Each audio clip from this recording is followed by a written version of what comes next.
look into the internal analysis of the IOC next, looking at a SWOT analysis side of things and beginning with the strengths. Revenue generated from sponsors and TV rights of the Quadrennial mega event soars into the billions. Taking the most recent Summer Games as an example, Chapman Adland said TV companies for Rio 2016 paid more than $4 billion to screen the 19-day Festival of Sport, while the 11 global sponsors bankrolled in Rio 2016 have a combined market value of over $1.5 trillion.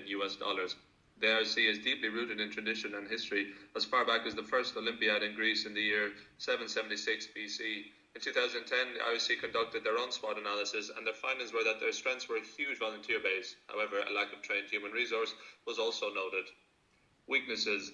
Sports fans around the world have been exposed to numerous high-profile cases of doping over the last number of decades due to the rampant use of performance-enhancing drugs. Russia, Sochi state-sponsored doping in Olympic and Paralympic Games will leave behind a black mark on the Games for generations to come. Corruption is also something the IOC has had its fair share of.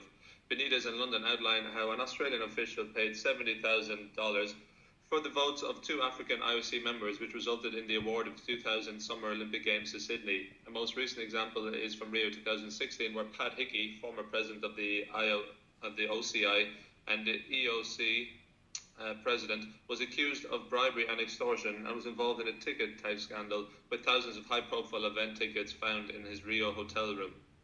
Next to the culture of the organization culture is regarded by Wolsey, Minton and Abrams as a pattern of shared attitudes, beliefs and expectations and assumptions which shape the way people act and interact with an organization. The culture within the IOC is one that continuously aims to promote Olympism, which is a philosophy of life that values the qualities of both the mind and the body. It could be argued that strategic choices that are proposed would need to reflect the knowledge of the IOC's culture. Lastly, its structure.